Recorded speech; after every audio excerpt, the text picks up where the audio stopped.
À tous et à toutes, bienvenue dans Décrypte Éco, votre émission de débat, votre émission de décryptage de l'actualité politico et économique, justement de la RDC. Mesdames, Messieurs, merci de nous suivre chez vous. Aujourd'hui, comme à l'accoutumée, on va décortiquer certains sujets phares de l'actualité brûlante en RDC. On va en effet parler le premier sujet, voulais-je dire, va justement aborder la publication du gouvernement provincial de Kinshasa, où Daniel Bumba, le gouverneur de la ville provinciale de Kinshasa, a réduit l'effectif de la moitié.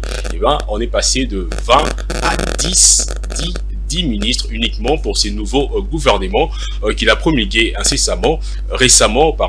Et deuxièmement, on va parler de la grève justement de transporteurs en commun à Kinshasa, la grève qui a pénaliser la circulation, le trafic ici à Kinshasa le lundi dernier. Et puis on va justement parler du détournement de fonds prévu pour l'indemnisation de victimes de la guerre des 6 jours à Kisangani. Et ben, le ministre de la Justice a procédé justement a traduit justement en justice plusieurs mandataires et suspendu certains justement par rapport à ces détournements. Et pour parler, pour décortiquer, pour débattre de ces sujets ensemble avec moi sur ces plateaux, j'ai deux invités qui vont donc me servir qui vont m'aider à alimenter ces plateaux à travers leurs argumentaires. J'ai à mon extrême droite Cédric Toumbabo, que j'ai le réel plaisir d'accueillir pour une première fois ici sur ces plateaux de Décrypte Éco. Bonjour. Bonjour, cher Rosé. Bienvenue. Merci beaucoup pour l'invitation et cette opportunité que vous m'accordez de partager ce beau cadre avec vous. Je salue également mon co-débatteur et l'équipe technique. Je crois qu'ensemble, on va passer un très bon moment. Merci. Cédric Toumbabo, vous avez plusieurs casquettes, notamment entrepreneur, mais vous êtes également analyste des questions politiques justement de la RDC.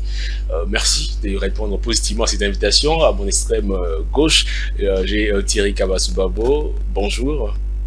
Bonjour, monsieur Osé Kabamba. Ah ouais. C'est toujours un plaisir de partager les plateaux avec vous. C'est devenu une habitude. Je me considère enfant maison. Merci de l'invitation.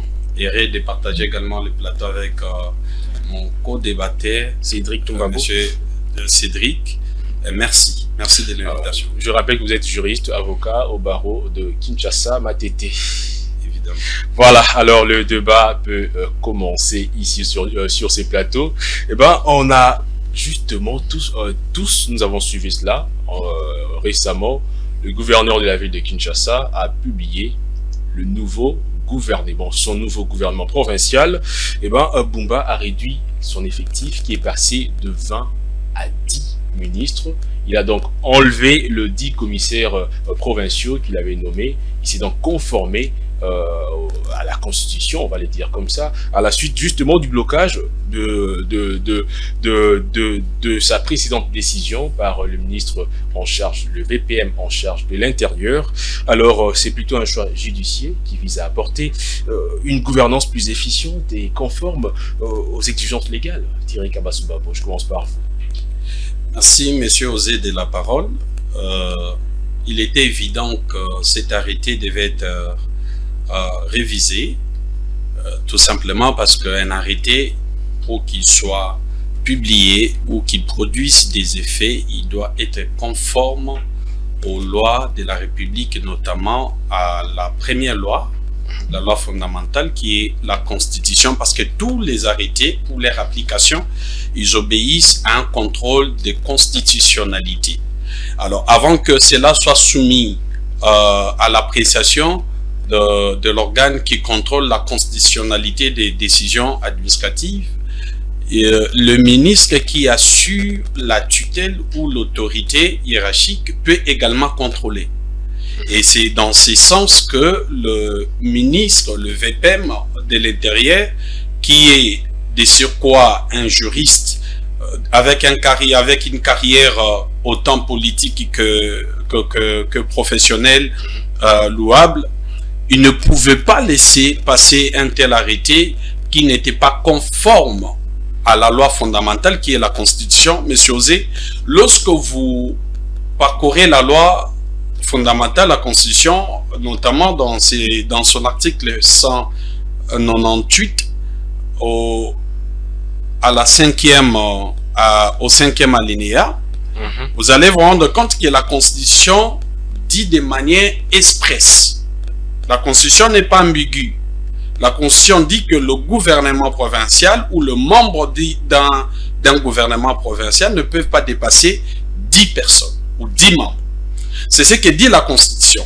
Alors, nous n'avons pas compris comment le ministre, dans sa première tentative, il a voulu aller au-delà, à nommer au-delà des ministres. Mais je rappelle qu'il n'était pas le seul, notamment dans les Haut-Katanga, on avait 21 membres. Évidemment, nous avions entendu que cela était poussé par leur famille politique, où il y aurait quelqu'un qui leur a demandé de le nommer.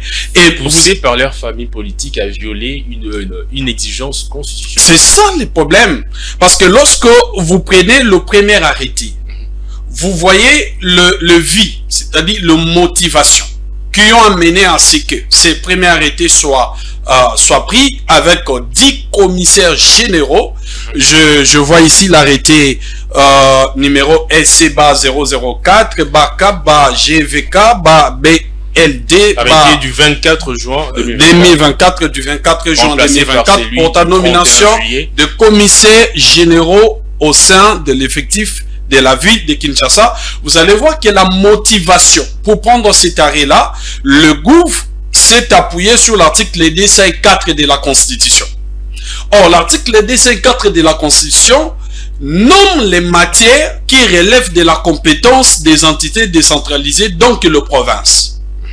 Or, lorsque vous prenez tout le point repris dans cet article, vous ne verrez nulle part où, sous réserve d'une omission de ma part, ici j'en parle en tant que juriste et de surcroît avocat, sous réserve d'omission de ma part, vous ne verrez nulle part un point où la Constitution ou le constituant a donné au gouverneur la compétence, le pouvoir de nommer des commissaires généraux au sein du gouvernement. Alors, le faire serait aller à l'encontre de la volonté du constituant ou de la Constitution. Il était de bon droit que le VPM, qui assure la régularité des actes pris par le gouverneur de province, de le faire raisonner, à revenir dans la raison, Et la raison était de se conformer à la Constitution. Voilà ce qui est fait. Conformé, vous applaudissez, apparemment vous applaudissez cette décision, ou plutôt ces nouvelles arrêtés, du gouverneur de la ville-province de Kinshasa. Bon, on ne peut pas applaudir ce qui est fait dans une situation normale. C'est-à-dire, c'est ce qu'il devait faire.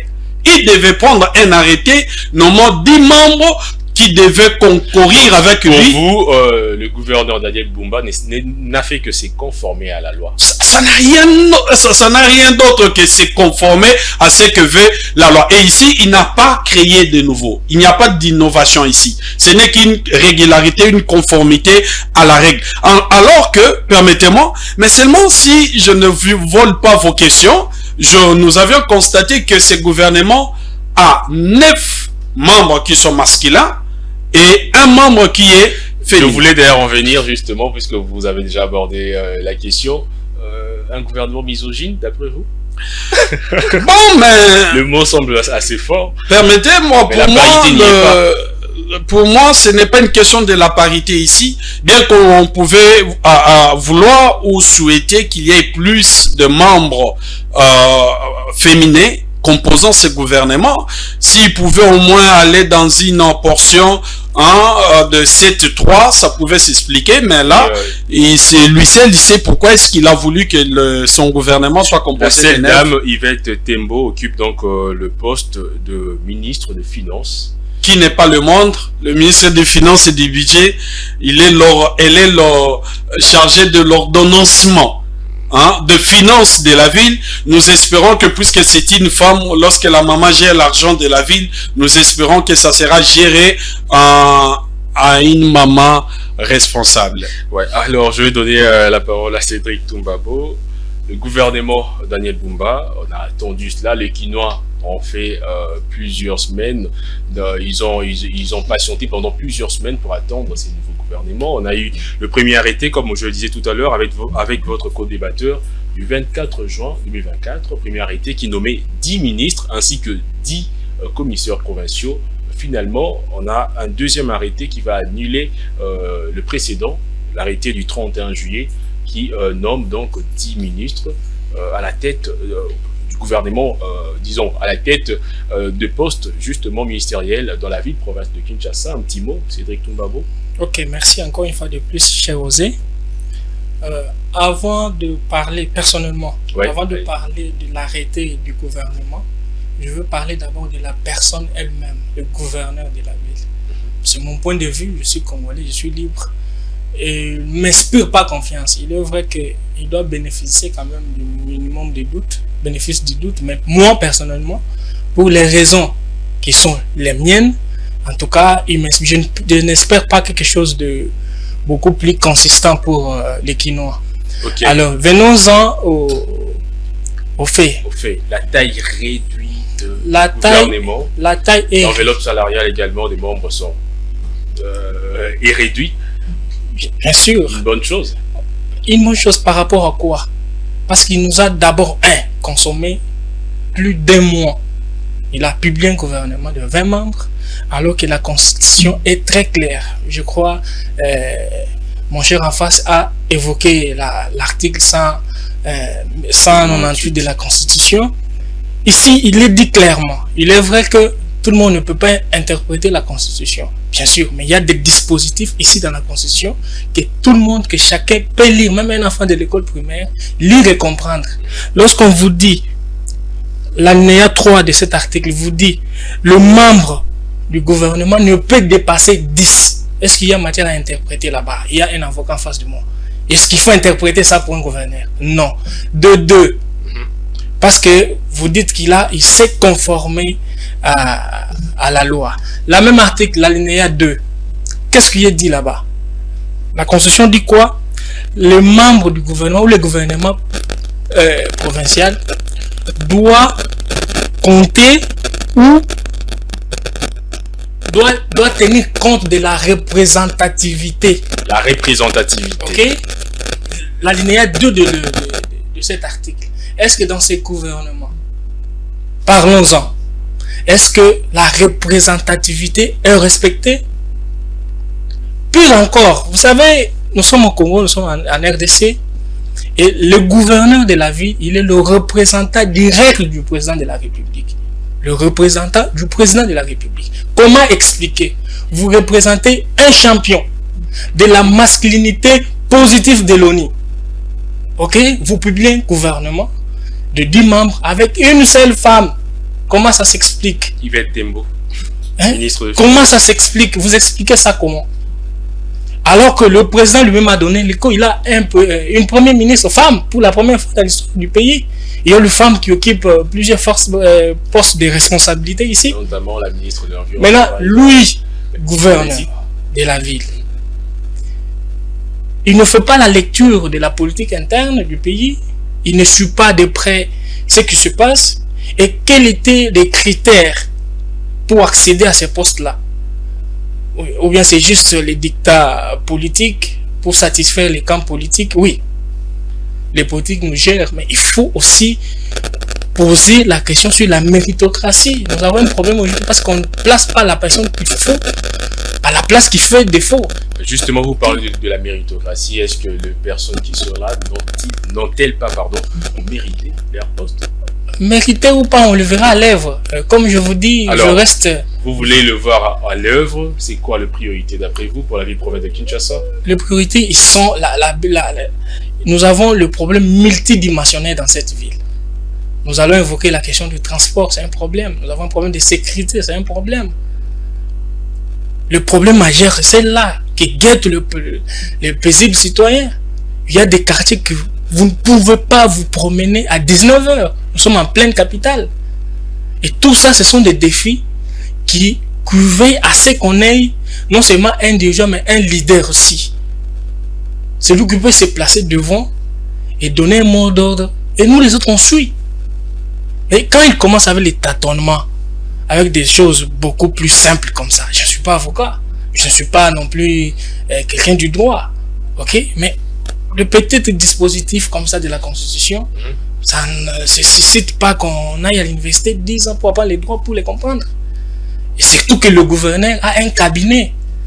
Nous devons cesser, à un moment donné, de caresser les politiques. Il faut les dire des choses telles qu'elles sont pour qu'elles améliorent. Sinon, c'est nous qui payons le prix. Qui payons le prix. Donc, vous, apparemment, si je comprends bien ce que vous voulez dire, le fait que le gouverneur s'est conformé n'est pas une nouveauté. Vous êtes carrément du même avis que votre co-débatteur. Et le gouvernement, par rapport à son effectif, aurait dû avoir cette parité, voir cette parité respectée. Mais malheureusement, ce qui n'est pas le cas. C'est ce qui vous choque. Bon, apparemment. Il s'est conformé à l'alinéa 3. Alors l'alinéa 2, vous le mettez où? Parce que c'est la même constitution, c'est la même article 198. Je lis ça ici, l'alinéa 2. Le gouvernement provincial doit tenir compte de la représentativité. Ok? Pour ne pas citer les noms de gens et aller fouiner dans leur vie, est-ce que ce gouvernement provincial est représentatif? Non. Mais pourquoi? Vous violez, on vous dit de corriger, vous violez nos dispositifs.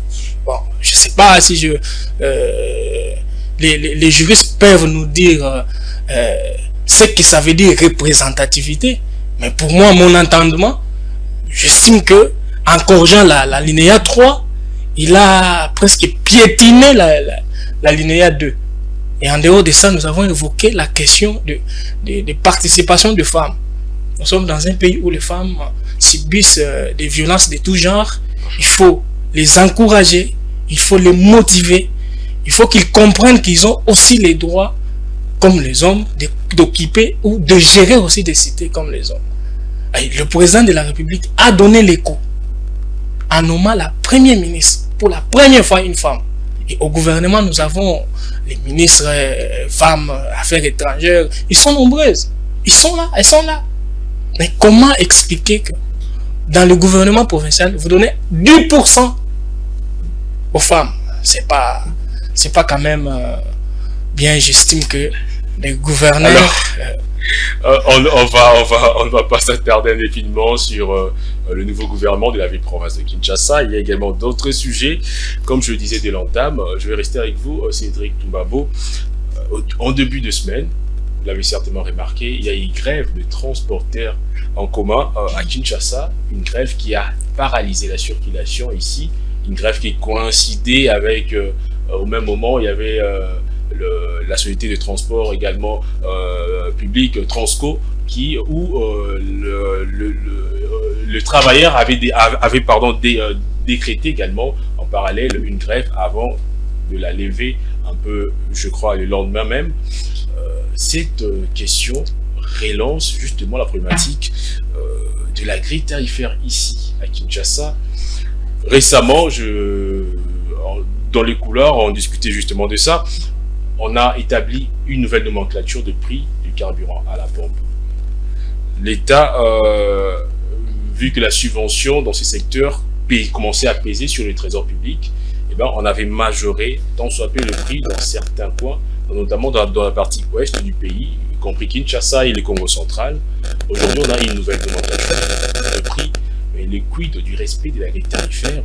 Doit-on refaire la grille tarifaire carrément, ou on devrait plutôt, d'après vous, le gouvernement devrait plutôt chercher d'autres mécanismes pour absorber les chocs relatifs à l'inflation, à la hausse de prix, pour pouvoir permettre à ce que le prix du transport en commun à Kinshasa soit plus ou moins stable?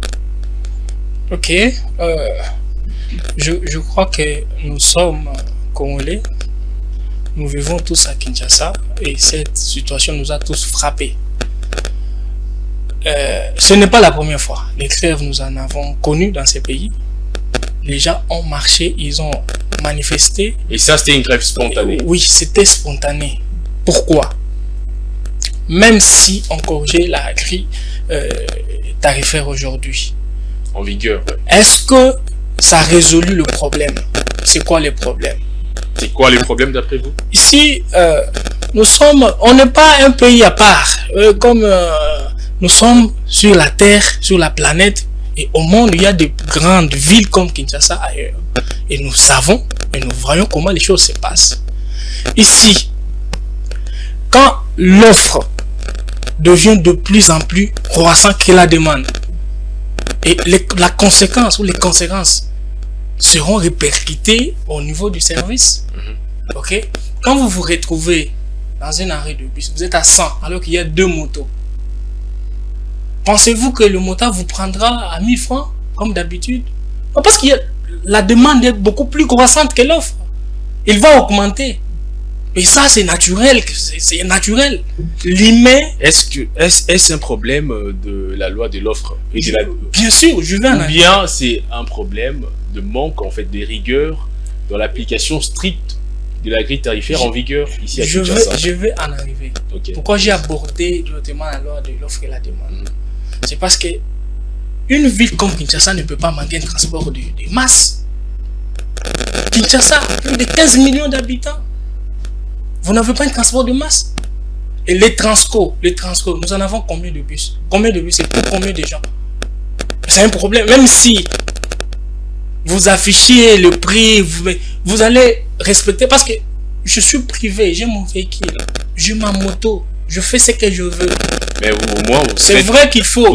C'est vrai que nous circulons en ville, il y a de lois et de normes à respecter. Oui, bien sûr. Mais lorsque je me retrouve à Kisenso, là où il n'y a pas la police, il n'y a pas une représentation de l'État, je fais quoi alors qu'il y a beaucoup de gens qui me demandent? Vous majorez la course? Je majore. Bien que je ne les soutiens pas. Bien que j'essaie d'analyser pour qu'on comprenne le vrai problème. Au lieu de prendre le mesure cosmétique comme ça, parce que ça ne va rien apporter. Parce qu'on peut l'appliquer 10 jours. Et après, les taximens et les chauffeurs reprendront leurs habitudes. Ok? L'État doit prendre les choses au sérieux. Penser aux infrastructures routières d'abord.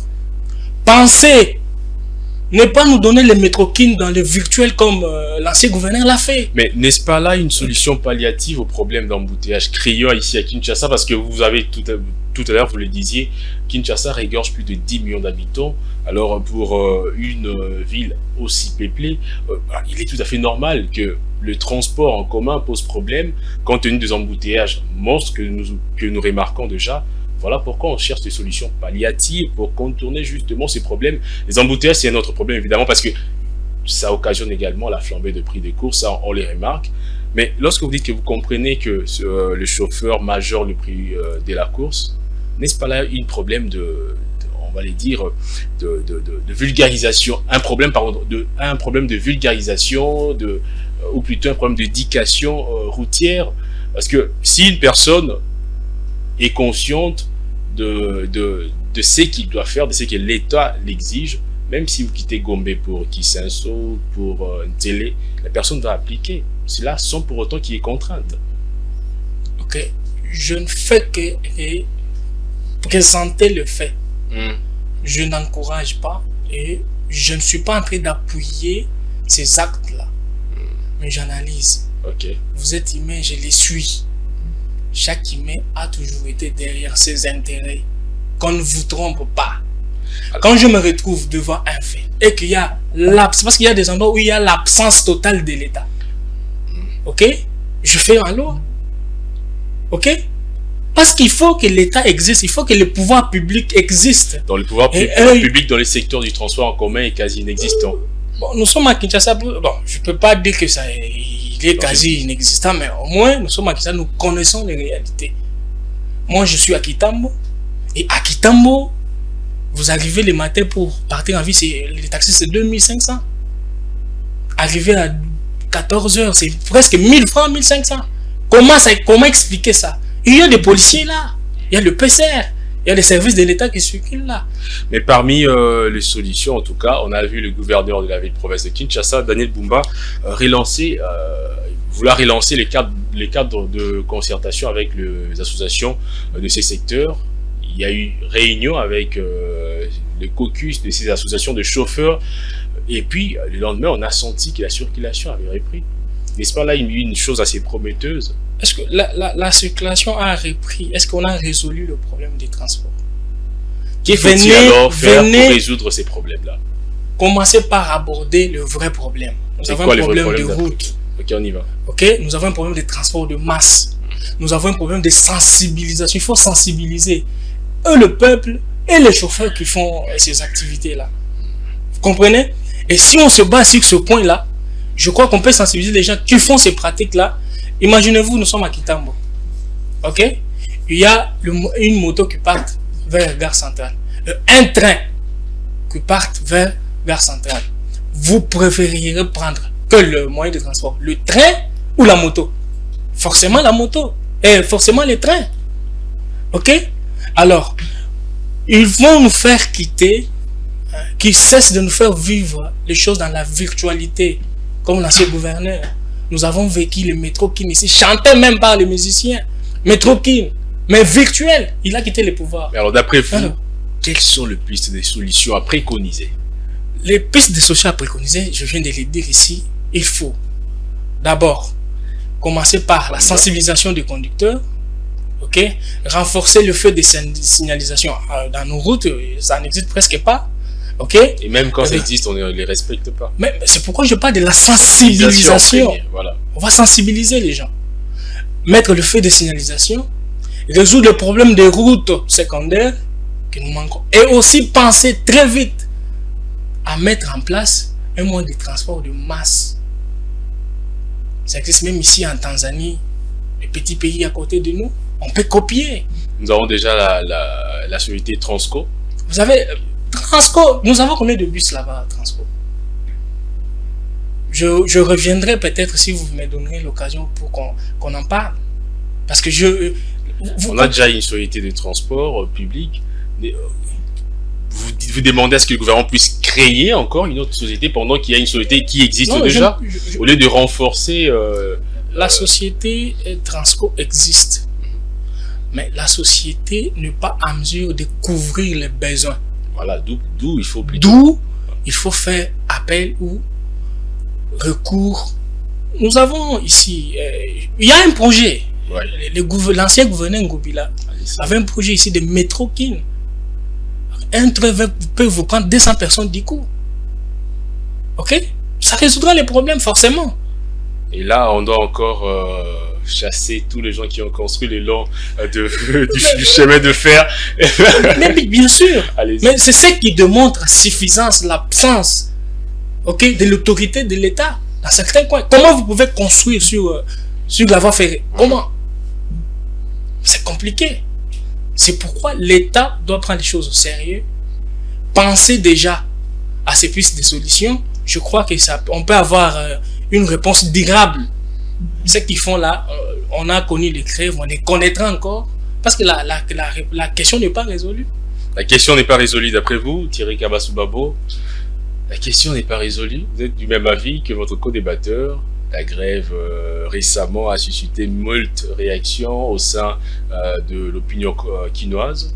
On a observé justement la ville Gombe asséchée, il n'y avait pas de gens. On a vu de foulées, en tout cas, faire la marche des santé forcée le lundi dernier. Vous êtes du même avis que votre co-débatteur? Je partage à moitié. À moitié? Oui, je vais les développer. Mais permettez-moi de revenir très rapidement sur le premier sujet. Rebondissez très rapidement. Vous savez, mon co-débatteur nous a dit qu'il n'est pas, n'est pas juriste. Le profil du gouv Bomba ne lui inspirait pas confiance, mais sans pour autant nous dire en concret quelles sont des choses, des critères, quels sont des aspects qui lui connaît de ces messieurs Daniel Bumba qui font qu'il ne lui accorde pas les bénéfices des doutes. J'aurais bien voulu l'entendre, comme ça nous sommes ici pour nous informer. qu'on ne peut pas mieux s'attendre de ces messieurs-là. Moi, je le connais un peu. Daniel Bumba, c'est l'un de mes aînés au campus. Il venait dans ma chambre voisine. Nous, on était au début de l'INEKIN. Il venait chez mes vieux, qui étaient en face de moi, qui étaient aussi avec moi dans la faculté de droit. Lui, il était en économie. Même son ancien directeur de cabinet, Israël Moutala, les journalistes, plus connu en qualité de journaliste, mais c'est un juriste. De formation, oui. Il était parmi mes aînés à l'UNIKIN, en droit économique. Je fais le droit économique. J'allais chez lui, il me laissait sa chambre. Donc c'est la famille. Je le connais personnellement. On comprend que pour vous, Daniel Bumba, non. S'il faut partir de la personne, il faut qu'il nous dise qu'est-ce qu'il faut. Mais je ne suis pas d'accord que dès l'entame de votre fonction, que vous puissiez déjà prendre des arrêtés dont le premier est contraire à la loi fondamentale. Là, ça dérange. Parce qu'il est entouré des juristes. Il est entouré des juristes. Et là, ça dérange. Peut-être pour ces faux premiers pas, ce qui peut laisser entendre qu'il commence mal, on ne peut pas espérer, mais on peut toujours accorder les bénéfices des doutes que ça peut bien aller. Voilà. Alors, encore que, voilà, je peux le dire en 10 secondes, c'est que l'une des raisons pour laquelle cet arrêté devait être révisé, c'est parce que parmi les personnes qui ont été nommées dans le premier arrêté, il y a une dame au nom de, sous erreur de ma part, au nom de Mimi Bikela Mundele, qui était policière, nommée au ministère de l'Intérieur. Alors, il y avait incompatibilité. On ne pouvait pas nommer un policier en fonction. Voilà. Ou une policière en fonction, parce que c'est une dame. Voilà, en quelques mots, ce que je devais dire. Venons-en au deuxième sujet. Venons-en très rapidement. Qu'est-ce que je partage? Je partage le fait que l'État congolais n'a pas de société de transport en commun de masse qui peuvent concurrencer, ok, les activités de transport proposées par des particuliers. Parce que le prix d'un bien, je peux épouser en partie la théorie de l'offre et de la demande.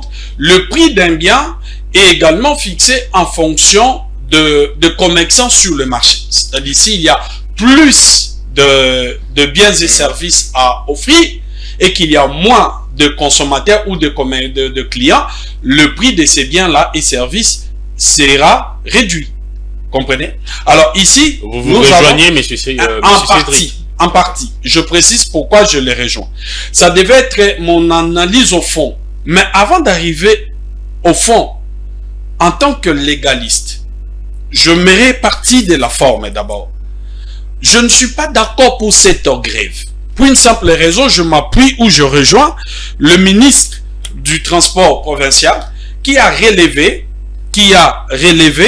que cette greffe lui-même les qualifie, ce n'est pas moi de sauvage. Pourquoi? Parce que ça n'a pas respecté, je l'ai dit, ça n'a pas respecté le procédure légale. Ça n'a pas respecté le procédure légale. Voilà. Ok? Et aussi, lui, le ministre sectoriel n'a pas été informé par la SECO mais il n'y a pas que la SECO, il y a Mopila, il y a beaucoup. Il n'a pas été informé. C'est ce que lui dit. Je n'ai pas été informé. Je suis le ministre sectoriel. Je n'ai pas été informé. Personnellement, je me suis entretenu avec le président de l'une de ces associations, Mopila Aspel. Eux également, le président, voire même, disons, le président de ces associations n'était pas du tout informé. C'était une grève, comme je disais tout à l'heure à M. Cédric, c'était une grève spontanée des conducteurs eux-mêmes. Mais là, il y a un problème. Mais il faut également noter que tous les conducteurs ne sont pas membres de la SECO. Là, il y a un problème, c'est-à-dire, si les conducteurs peuvent décréter une grève sans que leurs autorités soient informées, il y a un problème. La responsabilité ou, l'autorité de ces autorités, permettez-moi la redondance, est en jeu, est en question. Vous ne pouvez pas gérer des personnes et ces personnes peuvent vous prendre des décisions tous ces chauffeurs ne sont pas forcément membres. Ici, je parle de l'information selon laquelle il y a des chauffeurs qui ont lancé cette grève sans que leurs autorités du corps soient informées. Je parle de cela. Alors, Si tel est le cas, il y a à boire à manger, il faut qu'on essaie de réfléchir. Déjà, il y a un pourparler avec... Permettez-moi. Là où je dis que je n'étais pas d'accord, c'est à quel niveau? Je m'en vais au fond. Au fond, qu'est-ce qui se passe? Nous avons une société de gens qui se comportent en des inciviques. Des gens qui ne veulent pas respecter la loi, tout simplement parce qu'ils estiment que à certains niveaux de gestion de la chose publique, il y a aussi certaines autorités qui sont supérieures, ne respectent pas la loi. C'est-à-dire, eux aussi, ils peuvent se comporter comme ils veulent. En fait, c'est ce qui se passe. C'est une question de la conscience, comme mon co-débatteur l'a relevé, mais qui implique... Du civisme routier. Bien sûr, du civisme routier.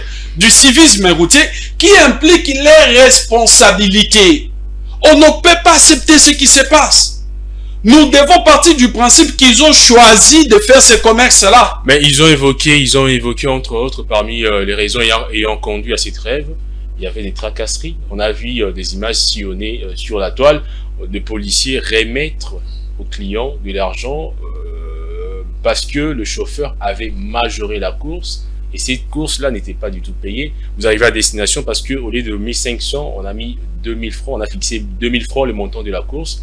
Le policier prend l'argent auprès du receveur et redistribue aux clients. Mais c'est un paiement de l'indu. Il y a un officier de l'état civil qui a constaté qu'il y a quelqu'un qui est légal cette pratique? Non, permettez, monsieur Osé. Du point de vue du droit. Monsieur Osé, il y a une grille tarifaire connue que tout le monde est censé respecter. Une grille tarifaire. Permettez-moi. Allez-y. Que lorsque vous ne les respectez pas, mon co-débatteur l'a relevé. Il a quitté bon. Moi, je suis en Ngaliema. Pour quitter Ngaliema, arriver en ville, mais c'est tout un problème. Il y a de plus en plus cette pratique que nous constatons qu'on appelle les itinéraires fractionnés, qu'on appelle les demi-terrains. Ici à Kinshasa. On ne peut pas l'accepter. Il y a la hausse du prix d'une moto ou d'un taxi sans pour autant qu'il y ait des éléments exogènes. Je disais tout à l'heure, il y a eu une nouvelle nomenclature de prix du carburant à la pompe. Ça fait quelques mois, 2 mois si je ne me trompe. On a majoré le prix du litre du carburant à la pompe. La grille tarifaire dont vous parlez n'est-elle pas caduque parce qu'elle ne s'adapte pas aux réalités actuelles, parce que le prix du carburant a été majoré, a subi une hausse justement. Mais cela ne veut pas dire que puisque le prix du carburant dans nos stations a subi une très petite hausse. Ce n'est pas une petite hausse, parce que moi je vais discuter avec certains chauffeurs, cela a des répercussions. Permettez-moi, c'est une petite hausse. C'est tout à fait normal. Permettez-moi, monsieur Osé. Permettez-moi. Allez-y. Ce n'est pas parce que le prix d'un litre, c'est ça, d'essence, c'est ça, non? Oui, allez-y. À la station a connu une majoration, une petite majoration. Cela amène d'office que le conducteur de taxi et de moto... C'est un effet d'entraînement, comme on le dit en économie. Non. Ici, c'est une question de la légalité. Logiquement, c'est une question de la légalité. Lorsque vous constatez que le prix a changé, revenez vers l'autorité pour solliciter une mesure. Si ça ne peut pas même venir par voie d'arrêté, ça peut venir par voie d'une décision. Au chauffeur, disons, aux transporteurs en commun de revenir vers l'autorité, ou bien à l'autorité de réajuster le prix de la course? Mais le prix ne se réajuste pas de soi. C'est pas l'autorité d'elle-même qui réajuste le prix. Il faut qu'ils prennent langue, et il faut qu'elle prenne langue avec ceux qui œuvrent dans ces secteurs-là. Ça ne se fait pas d'office. D'où il y a un problème de vulgarisation même de la grille tarifaire. Lorsque il y a par exemple la hausse du prix, et que de l'autre côté, ils estiment que cette hausse de prix peut avoir de l'influence, de l'impact sur le prix, ils doivent revenir vers l'autorité pour poser le problème. Qu'est-ce qu'on doit faire? Une décision peut être dégagée en un jour, mais ce n'est pas de même de manière unilatérale. Ils font hausser. Oui, non, ils font hausser d'abord le prix, alors que encore que, il faut qu'on il faut qu'on le dise. Quel était le motif de cette grève? Parce qu'il ne faut pas qu'on aille ailleurs. Il faut revenir. Non, c'était pas d'abord la... Non. Revenons d'abord. Permettez-moi, revenez d'abord. Le motif de cette grève était une protestation contre le contrôle initié par la division urbaine des transports de la ville de Kinshasa. Ce contrôle porte également sur le respect du tarif officiel des transports et la fin des itinéraires fractionnés qu'on appelle les demi-terrains. Voilà. C'était le contrôle. Lorsqu'ils ont vu que la division urbaine va procéder au contrôle de prix, automatiquement ils décrètent une grève. Vous, c'était un faux fouillon. Non, c'est un faux fouillant. Cela ne veut pas dire que je suis en train de tolérer les pratiques de voir comment il y a des tracasseries. Non. Non, je ne suis pas d'accord avec les tracasseries. Mais ici, la division urbaine voulait contrôler la manière dont les chauffeurs taxent le prix. Et lorsqu'ils ont appris que ce contrôle devait être exercé, aussitôt ils décrètent une grève pour empêcher que ces contrôles soient Thierry Kabasou-Babo, on va prendre le tout dernier sujet, détournement des fonds prévus pour l'indemnisation de victimes de la guerre des 6 jours à Kisangani. Plusieurs mandataires suspendus et arrêtés. C'est un coup signé Constant Mutamba à la suite justement du rapport de l'IGF qui a mis en lumière certains faits justement détournement de ces fonds alloués. Thierry Kabasou-Babo, Constant Mutamba, partenaire de l'IGF, la lutte contre la corruption va bon train. Merci monsieur Osé, partenaire de l'IGF, c'est beaucoup dit. Il n'est pas partenaire de l'IGF, il est dans ses attributions. Il est le ministre de la Justice et des Gardes-Sceaux, et l'IGF est également dans ses compétences légales, lui reconnues par la loi, dont celui de surveiller l'exécution de contrôler les finances publiques. Alors, les autorités de l'État ou les mandataires qui sont mis aux arrêts, d'autres suspendus, c'est tout à fait normal dans un pays où la dénonciation est prise comme une modalité de la saisine du parquet. Vous rappelez, je l'ai dit à la fois dernière à des éditions, aux éditions passées, je l'ai relevé ici que lorsque le ministère public est saisi par dénonciation, il ne peut que procéder soit à des arrestations momentanées ou l'autorité administrative peut aussi procéder à des suspensions. Mais ce qui fait mal, c'est que les victimes de la guerre des 6 jours, cette guerre que la République a connue entre le 5 et du 5 au 10 juin 2000, les victimes de cette guerre vont continuer à être victimes par le Congolais. Et la première fois, ils étaient victimes des étrangers, des armées rwandaises et ougandaises. Mais cette fois-ci, là, ils étaient victimes de la guerre. Mais cette fois-ci, ils sont victimes financières. Victimes de qui? Victimes de Congolais. De leurs frères congolais qui ne se soucient pas, qui ne se mettent pas, qui ne partagent pas la douleur que ces frères et sœurs congolais ont connue en ces années-là. D'autres ont vu leurs enfants tués devant eux, ils ont vu des frères, des amis tués. Je suis en train de voir la publication du journal Le Monde qui a parlé d'un monsieur qu'on appelait James Lotika Bangala, qui a connu son ami dans la cour de l'école. Il y a des bombes qui sont tombées. Il a perdu sa fille de 13 ans, si je ne m'abuse. Et une telle victime qui souffre dans son âme, le peu d'argent qui pouvait l'aider à se reconstituer, encore nos frères congolais se mettent à les dépouiller. Nos frères congolais se mettent à les dépouiller, mais il y a eu une dénonciation de la part de l'IGF. Il y a eu également cette oreille attentive de l'actuel ministre de la Justice qui tend soit peu à redresser l'appareil judiciaire congolais, on va le dire comme ça, car le chef de l'État l'avait dit, la justice était malade. Vous avez l'impression que aujourd'hui la justice congolaise tend à redorer son blason? Monsieur Osé, le fait pour lequel ces mandataires sont aux arrêts, les autres suspendus, touche à l'infraction de détournement des deniers publics. Les détournements que l'IGFAI a dénoncés pendant à plusieurs reprises.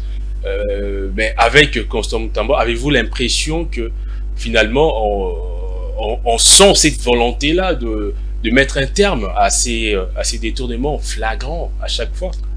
La volonté de mettre fin, aucune société du monde ne peut se prétendre avoir mis fin à l'incriminalité économique et financière, mais l'effort serait de réduire. Alors là, ça nous amène à considérer le projet de la création du paquet financier pour lesquels j'étais contre, je vais les démontrer plus tard à une autre occasion. Oui, il est important pour nous de mettre en valeur le parquet, nos parquets des juridictions ordinaires. Je proposais la fois dernière, il faudrait, au lieu de créer un parquet financier par exemple, à part les compétences du parquet près la Cour des comptes, il faudrait renforcer le pouvoir de parquet, par exemple, le parquet près le cour d'appel. Monsieur Osé, dans chaque ville de ce pays est institué une cour d'appel et un parquet près cette cour-là. On peut créer, par exemple, une section au sein de chaque parquet qui peut s'assurer des infractions qui relèvent du domaine économique et voilà, M. Thierry Kabassoubabo, je veux passer la parole à M. Cédric Toumbabo. Constant Mutamba suspendu et mis à la disposition du parquet le gestionnaire du fonds spécial de réparation et d'indemnisation des victimes des activités illicites de l'Ouganda en République démocratique du Congo, FRIVAO, comme on l'a dit. Donc, ces mandataires ont été mis à la disposition de la justice pour détournement des fonds qui étaient alloués à ces victimes. Aujourd'hui, il n'y a pas que des dénonciations. Aujourd'hui, on sent qu'il y a des actions judiciaires qui sont instruites. Peut-on dire qu'aujourd'hui, la lutte contre la corruption, les détournements va bon train? Ok, merci beaucoup, cher Osé. Vraiment, la question elle est pertinente, je vais l'aborder. Mais laissez-moi un peu rebondir. Vous savez, à un moment donné, lorsque nous parlons de République, nous devons dépassionner les choses. Ok? Dépassionner les choses. Ok? Ici, ce n'est pas une question de famille ou de connaissance. Ici, c'est une question de la République. Il m'a posé la question, il a demandé si je peux m'expliquer pourquoi. Les raisons, vous rebondissez sur... Alors, rebondissez vite. À l'élection de l'actuel gouverneur. Comment il est arrivé là-bas? Nous connaissons tous qu'il y a eu le véhicule qu'on a distribué ici aux députés. Ça veut dire quoi? Et lorsqu'on a donné la parole au secrétaire général de l'IDPS, qu'est-ce qu'il a dit? Nous les avons tous suivis. Et peut-on dire que c'est normal, c'est moral? Donc, vous avez deux raisons. De deux. Daniel Bouma, économiste, Moutala, juriste. Mais ce sont des juristes qui nous causent du tort dans ces pays. Ce sont eux. On ne peut pas se voiler la face. Il le sait. Peut-être qu'il ne peut pas. Mais disons ceci. Non, nous sommes à la fin, mais ça, je ne peux pas. Écoutez, j'aimerais une émission spécialement pour parler de cette question.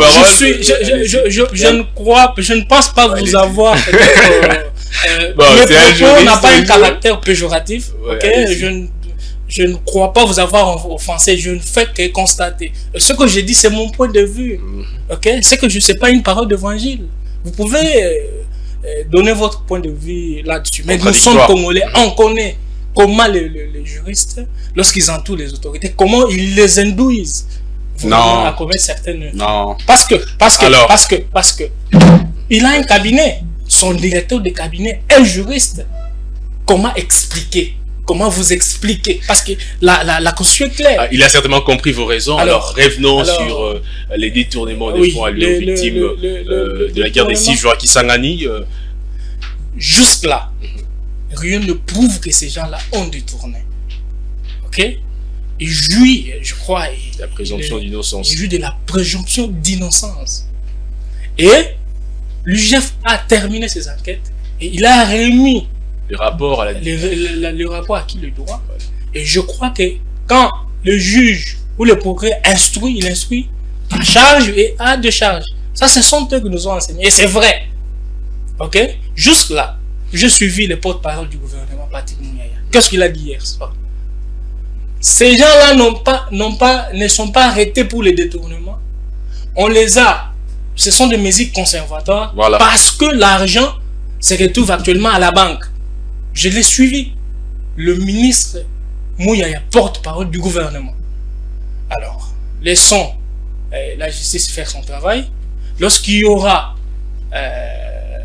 le jugement ou quand la justice aura fini son travail, à ce moment-là, on pourra en discuter avec le preuve à l'appui. Parce que maintenant, on ne peut pas dire, d'ailleurs, on ne peut pas dire. La présomption d'innocence prise bien avant sûr, tout. bien sûr, bien sûr. Et le ministre Moutamba, le ministre de la Justice, Constant Moutamba, il a bien dit, je les mets à la disposition de la justice. Et c'est la justice qui va déterminer si ils ont détourné ou pas. Et pour l'instant, on ne peut pas parler de détournement. À mon humble avis. Alors, l'autre question reste en suspens. On ne parle pas du détournement, mais il y a soupçon, justement. Alors, dans ces cas-là, avant, on assistait à des dénonciations. Aujourd'hui, la dénonciation s'accompagne des actions judiciaires. Peut-on dire que la justice tend à se redresser, la justice congolaise, évidemment, tend à se redresser sous l'actuel ministre Constant Moutamba? Bon, la justice, elle est non seulement malade, mais à l'agonie. Ça ne vient pas de moi. C'est le magistrat suprême qui a dit que notre justice est malade. Ouais. Est-ce qu'elle est déjà soignée? Je ne le sais pas. Est-ce qu'elle va... Non, moi j'ai Là, habité à l'agonie. Le président était libre, moi aussi je le suis. Le président est libre, moi aussi je le suis. Allez-y. Le président... Oh, papa, le président Loba Kemboko est Koufa. Ok? Moi je dis aujourd'hui que la justice est à l'agonie. C'est une infraction. Mais il y a des nouveaux administrateurs. Il y a des nouveaux administrateurs. Ce n'est pas la question saine partout dans le monde, non? Il y a des nouveaux animateurs. La question porte sur le nouveau ministre récemment nommé. Vous l'avez vu, parmi ses premières actions, il a invité l'inspecteur général des finances, il a demandé de lui remettre de rapports justement qui faisaient mention des détournements. N'est-ce pas là, on sent une volonté de vouloir quand même redresser, recadrer les choses? La volonté dans le chef du ministre, de l'actuel ministre de la Justice, ne pas démontrer. Ok? C'est clair qu'il se bat, il fait ce qu'il peut pour justement redorer cette image de cette justice qui est maintenant à l'hôpital. Vous comprenez? Nous soutenons un jeune qui arrive avec un sang nouveau, qui essaie un peu d'impulser les choses de façon positive. Nous félicitons. Est-ce que peut-on dire que maintenant ça va? Mais non. Parce qu'on a déjà condamné qui dans ce pays? Personne. On nous vole l'argent. Chaque jour, il y a des millions qui se volatilisent. Et il y a des dénonciations. Il y a des dénonciations. Est-ce que les dénonciations suffisent? C'est non. Okay. Est-ce que je peux me réjouir bon, je peux rester... je peux observer, ok, en espérant que les choses aillent mieux avec Constant Moutamba. Ok, parce que dans ces dossiers de Privaro, je crois, on ne peut pas gratter là-dessus. Vous savez que l'ancienne ministre de la Justice, elle est citée. Parce que j'ai suivi des témoignages ici. Je lis un article sur actualité.cd, ok, où on dit les collaborateurs, n'est-ce pas, de l'ancien ministre, étaient à Kisangani. Il y a des victimes qui témoignent et qui disent qu'ils étaient là. L'argent a été déboursé, ça fait plus d'une année.